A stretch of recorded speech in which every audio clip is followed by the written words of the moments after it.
Synops here, and today I'll be reading a fanfic called Rainbow Factory by Aurora Dawn.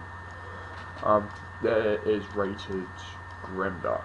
So, right.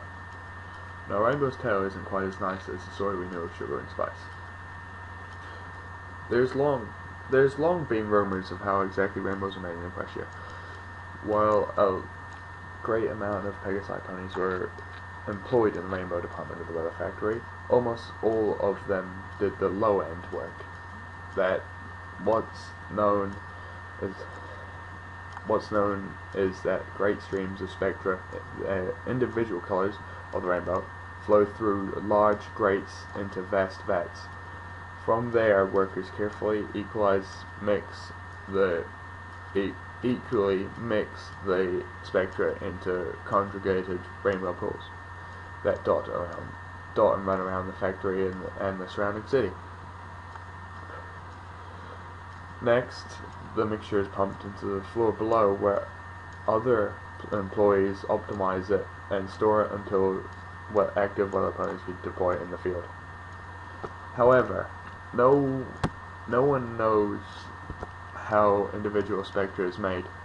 Supplies are never seen brought in, leaving not a clue in what goes into a rainbow. Tourists, when visiting the factory, are treated to an extremely four-bodying and plain walk, with massive solid doors barring entry to any pony at any time, while the upper floor is protected by harsh imagery and potential hazard and death. And the cloud wall was made not out of clean white like the rest of the city, but out of a black, quietly thundering fog. To become an employee of the Upper Rainbow Factory means sacrificing any life from the outside those black walls. Workers are sworn to secrecy and forbidden from leaving, and live inside the facility itself. Those few who even managed to make it out not in a body bag were twisted and disturbed, too damaged to even bring themselves to talk about it. There's a lot of theories are proposed. Dark magic from captured unicorns, chemical and environmental hazards that no sane pony would tolerate, and even the thoughts of unknown Sister Celestia's disdain to create a spectra instead of raise the moon or sun. None of them could be further from the truth. But a rainbow's easy once you get to know it, with the help of the magic of the Pegasus device. Come on, Orion. We're gonna be late for our final test. Skula called to a friend of hers. She was older, now in her last year of flight school. She was like the other Pegasus in the school. She, like all other Pegasus in the school, was terribly nervous of the final flight test. Those that passed were granted freedom into the world to find their cutie marks if they haven't yet, and become working ponies. A little known, or at least little thought about fact, was of what happened to the fillies that failed their test. Well, uncommon, one or two of every class generally didn't have it in them to perform the rigorous acts and maneuvers. Those that failed their tests were looked down upon in the worst of ways. Shunned and hated, Cloudsdale had always bred a form of nationalism amongst its occupants. If you weren't the best, or you didn't show potential of being the greatest, you weren't allowed to be part of the glorious collection. Skilla moved a little to the side of Orion, yet a tall yet fairly skinny pony. Settles next to her. He fluffed his light brown feathers and gave a worried attempt at a smile as he started around where he sat. They were sitting in a large open waiting room overlooking the Colosseum, with all the other graduating bags on. Just visible in the distance of the rainbow of the factory. Just visible in the distance was the factory.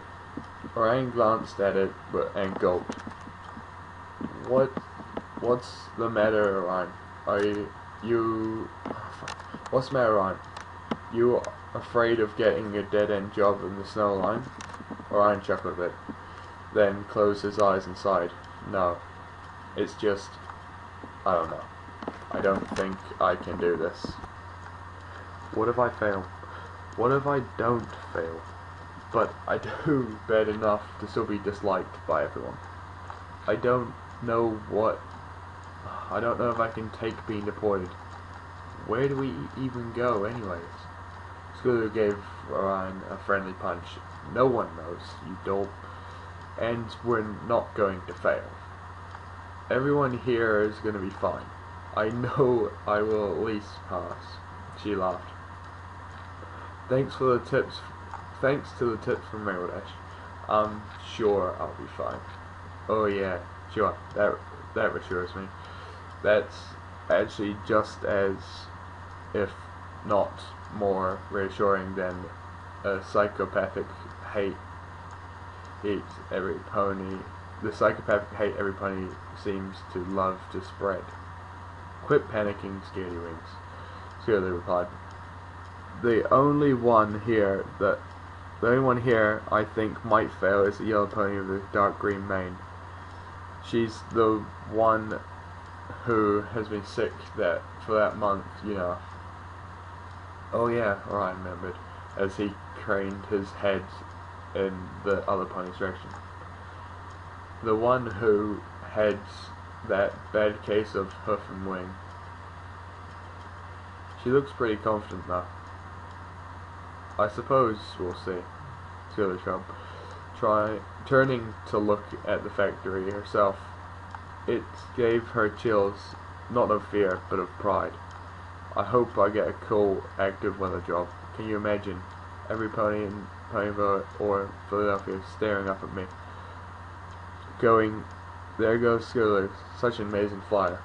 And from Cloudsdale,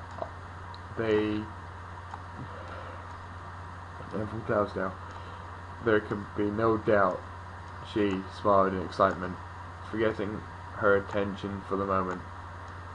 That would be something, I'll admit, mind you. Just coming from Cloudsdale, you wouldn't be in awe. Exactly. Praise the flock. Praise the flock. Places every pony.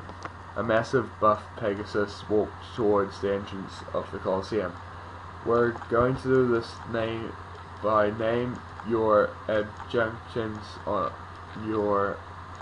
on the east side of the field.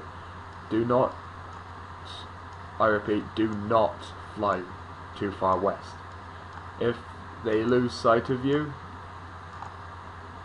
for any reason, you'll be failed immediately.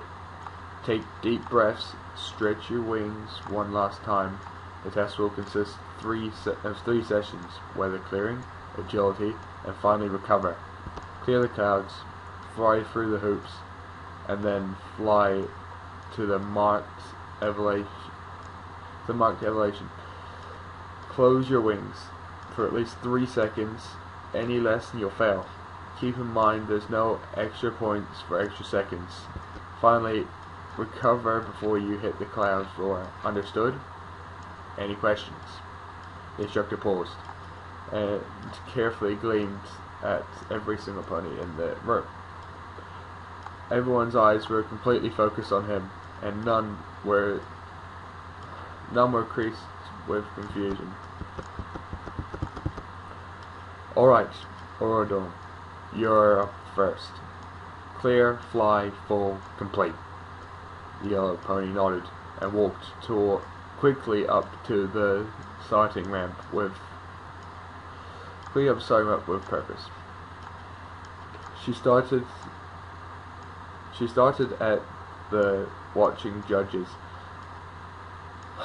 She stared at the watching judges, waited for a nod from all three, then took off with powerful force.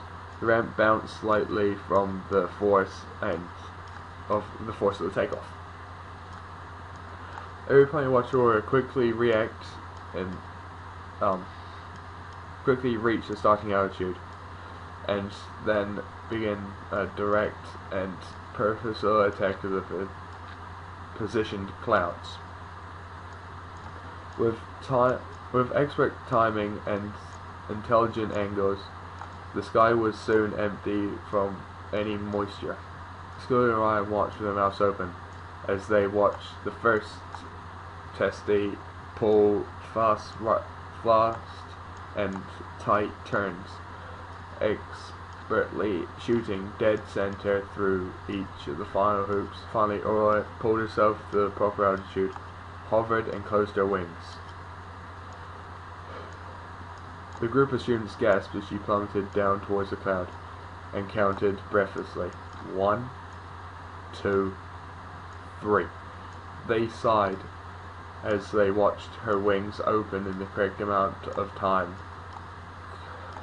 collectively holding that relief. Suddenly, Aurora's wing whipped upwards, and the group of students flinched in horror as they heard a loud, hollow snap, only to be suddenly replaced with the unending, piercing scream.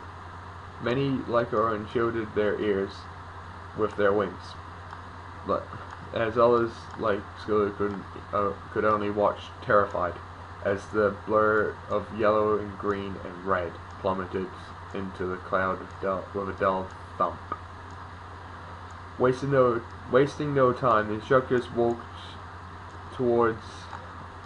forwards again, as the three judges simply pointed down and started shuffling their papers around, speaking loudly, as if nothing had happened. He called out again, "Daisy Fields, clear, fly, full, complete."